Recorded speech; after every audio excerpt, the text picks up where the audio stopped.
اب بھائیو آخر میں میرے ایمان کا تقاضا یہ ہے کہ میں مکمل حدیث غدیر خم بیان کر دوں، یعنی میں اتنا اس کا ذکر کر رہا ہوں غدیر خم تو اس کے جتنے بھی طریق ہیں میں نے ریسرچ پیپر 5B میں لکھے ہیں، میں اس کو بیان کر دوں، لیکن ڈیٹیل میں جانے سے پہلے ایک دفعہ دروشی پڑھ لیجیے۔ اللہم صلی علی محمد وعلی آل محمد کما صلیت علی ابراہیم وعلی آل ابراہیم انک حمید مجید، اللہم بارک علی محمد وعلی آل محمد کما بارکت علی ابراہیم وعلی آل ابراہیم انک حمید مجید۔ عثمان بھائی یہ والا ایسی بھی چلا دیں، کریٹیکل ریکارڈنگ ہو چکی ہے، یہ ریکارڈنگ میں آواز آ جاتی ہے اس بڑے ایسی کہ آپ چلا دیجیے انشاءاللہ۔ بلکہ سب سے زیادہ پسینہ تو مجھے آ رہا ہوتا ہے نا، کیونکہ میں بول رہا ہوتا ہوں، بولنے والے بندے کو زیادہ آتا ہے۔ بھائیو صحیح مسلم میں حدیث ہے انٹرنیشنل نمبر کے مطابق 553 آپ صلی اللہ علیہ وآلہ وسلم نے ارشاد فرمایا کہ جو شخص وضو کرنے کے بعد ایک دفعہ پڑھ لے اشہد ان لا الہ الا اللہ وحدہ لا شریک لہ واشہد ان محمدا عبدہ ورسولہ، تو اللہ تعالیٰ جنت کے 8 دروازے اس کے لیے کھول دے گا۔ الحمدللہ، تو جنت کے 8 دروازوں کی نسبت سے میں نے ریسرچ پیپر نمبر یہ 5B واقعہ کربلا کا حقیقی پس منظر 72 صحیح الاسناد حدیث کی روشنی میں، جس میں 150 طریق میں نے اہل سنت کی کتابوں سے جمع کیے ہیں، اس میں 33 نمبر پہ میں نے حدیث غدیر خم کے سارے طریق جمع کر دیے ہیں جو مین تھے، 8 طریق جمع کیے ہیں، اور میں 8 کے 8 یہاں پہ بیان کروں گا، ظاہر تھوڑے تھوڑے الفاظ کے فرق کے ساتھ ہیں، اور پھر انشاءاللہ یہ ہماری گفتگو کنکلوڈ ہو جائے گی انشاءاللہ تعالی۔ 33 نمبر پہ ہے بھائیو غدیر خم کی جو حدیث ہے، اس پہ اہل سنت اور اہل تشیع کا اجماع ہے، یہ حدیث متواتر ہے۔ چند احادیث ہیں جو متواتر ہیں، ان میں سے ایک وہ حدیث ہے جو صحیح مسلم میں پہلی حدیث ہے، بخاری میں موجود ہے، جس نے میری طرف جھوٹی حدیث منسوب کی وہ اپنا مقام دوزخ میں دیکھ لے، بولے اعوذ باللہ تعالی۔ حدیث متواتر وہ حدیث ہے کہ جس کو اتنی کثرت سے لوگوں نے روایت کیا ہو کہ اس کا جھوٹ پہ ہونا محال ہو، یہ صحیح حدیث کی اعلیٰ ترین شکل ہے حدیث متواتر۔ اردو میں ہم متواترہ بول دیتے ہیں، لیکن عربی میں لفظ متواتر ہے۔ اور دور حاضر میں بہت بڑا کام کیا ہے شیخ ناصر الدین البانی رحمہ اللہ، المتوفى 1999 عیسوی، جو محدث اعظم سعودیہ بھی رہے ہیں، بعد میں سعودیہ والوں نے ان کو خیر نکال دیا، البانیہ کے رہنے والے تھے۔ انہوں نے سلسلہ احادیث صحیحہ میں، السلسلۃ الصحیحہ للبانی میں، انٹرنیشنل نمبر کے مطابق 1750 نمبر میں اور 2223 نمبر میں درجنوں طریق، اس کے درجنوں طرق نقل کیے کئی صحابہ سے، سیدنا علی سے، سیدنا سعد بن ابی وقاص سے، سیدنا ابو ایوب انصاری سے، سیدنا انس بن مالک سے، سیدنا ابو ہریرہ سے، سیدنا ابو سعید خدری سے، سیدنا بریدہ سے، سیدنا ابن عباس سے، سیدنا ابو طفیل عامر بن واصلہ سے، سیدنا برا بن عازب سے رضی اللہ عنہم اجمعین وعلیہم السلام، سب سے یہ حدیث انہوں نے نقل کی سارے طریق۔ اور شیخ زبیر لیزئی رحمہ اللہ نے مشکات المصابیح کی تحکیم کے دوران انٹرنیشنل نمبر کے مطابق 6091 نمبر حدیث کے فٹ نوٹ پہ لکھا کہ یہ حدیث متواتر ہے، غدیر خم کی حدیث۔ اب میرے بھائیوں دل تھام کے، آج میں نے کئی ایسی باتیں کرنی جو میں نے ابھی تک کبھی بھی نہیں کی، کسی ویڈیو میں بھی نہیں کی، اور ایون اپنی نجی محفلوں میں بھی نہیں۔ کچھ باتیں ایسی بھی ہیں کیونکہ ظاہر ہے کہ اب محرم کا مہینہ، تو میں اس کو کھول کے پھر ذرا چیزوں کو بیان کر دوں۔ تو یہ 8 طریق میں 1 بائی 1 ڈسکس کروں گا، پہلے 2-3 ذرا ڈیٹیل سے ہیں، پھر ساتھ انشاءاللہ باقی وہی الفاظ ریپیٹ ہوں گے۔ غدیر خم کی حدیث کا پہلا طریق صحیح مسلم میں انٹرنیشنل نمبر کے مطابق 4 طرق ہیں اس کے، 6225 سے لے کر 6228 تک، سیدنا علی کے فضائل والے چیپٹر میں۔ اس کا جو پہلا طریق ہے، طرق کہتے ہیں جمع کو، طریق کہتے ہیں ایک، یعنی جو روایت کی سند چل رہی ہوتی ہے اس کو ہم کہتے ہیں اس طریقے سے آئی ہے، اس وے سے آئی ہے، اس چین سے آئی ہے۔ پہلی چین صحیح مسلم 6225 سیدنا زید ابن ارقم سے، جو سابقون الاولون تھے، انہی کا وہ دار ارقم تھا جس میں نبی صلی اللہ علیہ وسلم دعوت حق بیان کیا کرتے تھے۔ ظاہر کعبۃ اللہ میں تو وہ لوگ نہیں جانے دیتے تھے، جس طرح ہمیں آج علماء مسجدوں میں نہیں گھسنے دیتے، تو ہم نے بھی یہ دار ارقم سجایا ہوا ایک، تو زید ابن ارقم رضی اللہ تعالی عنہ علیہ السلام روایت کرتے ہیں، ان کے پاس کچھ تابعین آئے، صحیح مسلم 6225۔ انہوں نے کہا زید آپ کتنے خوش نصیب ہیں، شروع میں آپ نے اسلام قبول کر لیا، نبی صلی اللہ علیہ وسلم کے ساتھ آپ نے نمازیں پڑھی، آپ کے ساتھ جہاد کیا، آپ صلی اللہ علیہ وسلم سے ڈائریکٹ حدیثیں سنی، آپ کی صحبت کی، آپ تو بہت خوش نصیب ہیں۔ ہم آپ کے پاس صرف اس لیے آئے ہیں کہ آپ ہمیں کوئی ایسی بات سنائیں جو خود آپ صلی اللہ علیہ وسلم سے آپ نے سنی ہو۔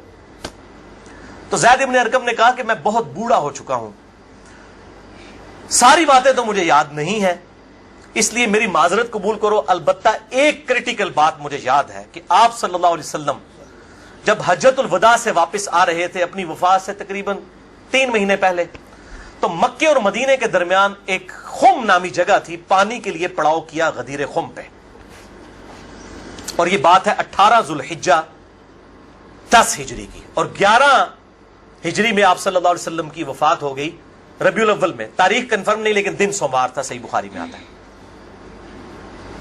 آپ صلی اللہ علیہ وسلم نے خم نامی گاؤں میں اونٹ کے پالان کا آپ کے لیے ممبر بنایا گیا، آپ صلی اللہ علیہ وسلم نے اس پہ چڑھ کر خطبہ دیا، اور الفاظ ہی بڑے کنکلوڈنگ ہیں، ہم نے اپنے منہج پہ بھی لکھا ہوا ہے، اے لوگوں آگاہ ہو جاؤ، میں بھی ایک انسان ہوں، قریب ہے کہ اللہ کا قاصد یعنی موت کا فرشتہ میرے پاس آئے اور میں اس کی دعوت قبول کر لوں۔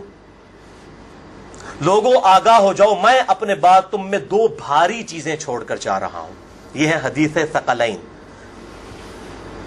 ان میں سے پہلی چیز اللہ کی کتاب ہے، اس میں ہدایت ہے، اس میں نور ہے، تم اللہ کی کتاب کو پکڑو، اپنا تعلق اس کتاب کے ساتھ مضبوط کرو، اللہ کی کتاب اللہ کی رسی ہے، جو اس کو پکڑے گا ہدایت پر ہوگا، جو چھوڑ دے گا گمراہ ہو جائے گا۔ پھر زید ابن ارقم کہتے ہیں آپ صلی اللہ علیہ وسلم ترغیب دلاتے رہے، اللہ کی کتاب، اللہ کی کتاب، اللہ کی کتاب، لیکن امت نے چھوڑ دی کتاب۔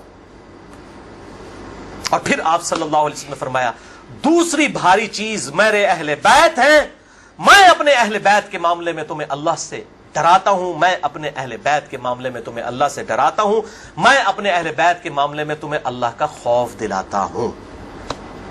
اچھا، اب ظاہر ہے اس زمانے میں بھی لوگ موجود تھے، لوگوں کے کان کھڑے ہو گئے، حضرت معاویہ بن ابی سفیان رضی اللہ تعالیٰ عنہ کا دور تھا، تابعین نے سیدھا سوال ہی عجیب و غریب کر دیا، انہوں نے کہا زید یہ حضور کی بیویاں اہل بیت نہیں ہیں؟ دیکھو، بجائے پوچھنے کے سینئر صحابی سے پوچھتے کہ اہل بیت کون ہے، ان کو فوراً پتا چل گیا کام کی طرح ہو ہی جا رہا ہے، یہ حضور کی بیویاں اہل بیت نہیں ہیں۔ زید بن ارقم نے کہا کہ بیویاں اہل بیت ہیں، لیکن یہاں پر وہ مراد نہیں ہے، یہاں پر تو نبی صلی اللہ علیہ وسلم کے خاندان کے لوگ مراد ہیں، آل علی، آل عقیل، آل عباس، آل جعفر، وہ لوگ مراد ہیں اہل بیت، حضور کی بیویاں یہاں مراد نہیں ہیں، جن پر قیامت تک کے لیے صدقہ حرام ہے، یہ زید بن ارقم نے کہا۔ تو تھوڑا کوڑا سیجے طریق، اگلا بڑا سخت جے، میں ڈر رہا ہوں یہ بیان کرتے ہوئے، لیکن اس میں نے پمفلٹ میں لکھ دیا ہوا ہے، لیکن وہ لوگ پڑھ کے گزر گئے ہوں گے، لیکن میں اب آپ کو توجہ دلاؤں گا۔ صحیح مسلم 6228 نمبر طریق، اس میں پتہ کیا الفاظ ہیں؟ اس حدیث کے اینڈ پہ تابعین پوچھتے ہیں کہ کیا نبی کی بیویاں اہل بیت نہیں ہیں؟ تو زید ابن ارقم کہتے ہیں اللہ کی قسم نہیں، اللہ کی قسم نہیں، عورت تو کتنا عرصہ کسی مرد کے ساتھ گزارتی ہے، بعد میں اس کا مرد اسے طلاق دے دیتا ہے، وہ اپنے میکے واپس آ جاتی ہے، تو عورت کیسے اہل بیت ہو سکتی ہے؟ ایسا ہی مسلم پڑھ رہے جے بھائی، اصول کافی نہیں پڑھ رہا ہے مولویوں، صحیح مسلم 6228، وہ کہتے ہیں بیوی کو طلاق ہوئی اپنے گھر چلی گئی، وہ کہاں سے اہل بیت ہو گئی؟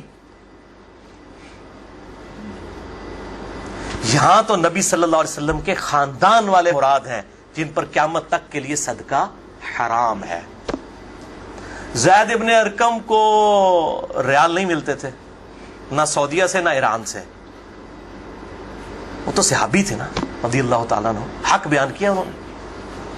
اچھا یہ نہ سمجھیں یہ کہہ دیں کہ زید ابن ارقم کا اجتہاد ہے، اے بھائی اجتہاد نہیں ہے، سن لو، ایک معنوں میں اہل بیت بیویاں ہیں سورۃ الاحزاب آیت نمبر 33 کے تحت، لیکن یہ جس اہل بیت کے بارے میں اللہ سے ڈراتا ہوں ان کے ساتھ اس نے سلوک کرنا، یہ وہی لوگ تو ذبح ہوئے ہیں، آل عقیل ذبح ہوئے، آل جعفر ذبح ہوئے، آل عباس جعفر ہوئے، آل علی ذبح ہوئے، انہی کی اولادیں ذبح ہوئی ہیں نا. یہ 72 جو ہم شہدائے کربلا کہتے ہیں انہی کے بارے میں ڈرایا تھا، جن کے بارے میں غیبی خبر دی گئی تھی کہ ان کے ساتھ امت برا سلوک کرے گی. اچھا، یہ زید ابن ارقم کا اجتہاد نہیں ہے میرے بھائیوں، اس کی سپورٹ میں صحیح مسلم سے 2 مرفوع حدیثیں اپنے محبوب صلی اللہ علیہ وسلم کی حدیثیں بیان کرتا ہوں. سنیں پہلی حدیث انٹرنیشنل نمبر کے مطابق صحیح مسلم میں 6261 نمبر. اما عائشہ رضی اللہ تعالی عنہا وعلیہ السلام خود روایت کر رہی ہیں کہ ایک دن نبی صلی اللہ علیہ وسلم اس حال میں برآمد ہوئے کہ آپ صلی اللہ علیہ وسلم نے ایک کالے رنگ کی چادر اوڑھی ہوئی تھی جس پہ نقش و نگار بنے ہوئے تھے جیسا کہ اونٹ کے کجاووں کے ہوتے ہیں. کالے رنگ کی منقش چادر اوڑھی ہوئی تھی. اتنے میں سیدنا حسن آئے، آپ صلی اللہ علیہ وسلم نے ان کو اپنی چادر کے نیچے لے لیا. پھر سیدنا حسین آئے، ان کو اپنی چادر کے نیچے لے لیا. پھر سیدہ فاطمہ آئی، ان کو اپنی چادر کے نیچے لے لیا. پھر سیدنا علی آئے، ان کو بھی اپنی چادر کے نیچے، ان چاروں کو لیا. اور 5ویں خود، جس سے 5 تن پاک کا ہم کانسیپٹ لیتے ہیں، 5 اس چادر کے نیچے لیا. سیدہ عائشہ کو نہیں لیا. پوائنٹ ٹو بی نوٹڈ، وہ راوی ہیں، وہ دیکھ نہیں ہے منظر. اور اما عائشہ دیکھ لیں کتنی منصف مزاج تھی، انہوں نے یہ روایت بیان کر دی. ورنہ کسی درجے میں اپنے بارے میں بھی سوچ سکتی تھی کہ مجھے نہیں لیا گیا. لوگ کل کو سوال کریں گے کہ آپ کو کیوں نہیں لیا گیا، آپ اہل بیت نہیں تھیں، یقیناً تھی. لیکن یہ والا معاملہ جو ہے وہ ایکسٹرا آرڈنری ہے، اسپیشل پروٹوکول ہے. چادر کے نیچے لیا. پھر آپ صلی اللہ علیہ وسلم نے سورۃ الاحزاب کی آیت نمبر 33 پڑھی، انما یرید اللہ لیذھب عنکم الرجس اہل البیت ویطہرکم تطہیرا. اے نبی کے گھر والو، اللہ تو صرف یہی چاہتا ہے کہ ہر طرح کی ناپاکی تم سے دور کر دے اور تمہیں خوب صاف ستھرا کر دے. راویہ اما عائشہ ہیں، خود چادر کے نیچے نہیں ہیں. علی، حسن، حسین اور سیدنا علی ہیں، سیدہ فاطمہ ہیں، اور نبی صلی اللہ علیہ وسلم 5ویں خود. تو زید ابن ارقم نے کوئی غلط بات نہیں کی ہے، ان کو یہ حدیثیں پتہ تھیں. اور دوسری حدیث صحیح مسلم سے ہی انٹرنیشنل نمبر کے مطابق 6220 نمبر. یہ بڑی لمبی حدیث ہے، میرا ٹاپک کسی دوسری طرف چلا جائے گا اور کچھ بن جانا ہے.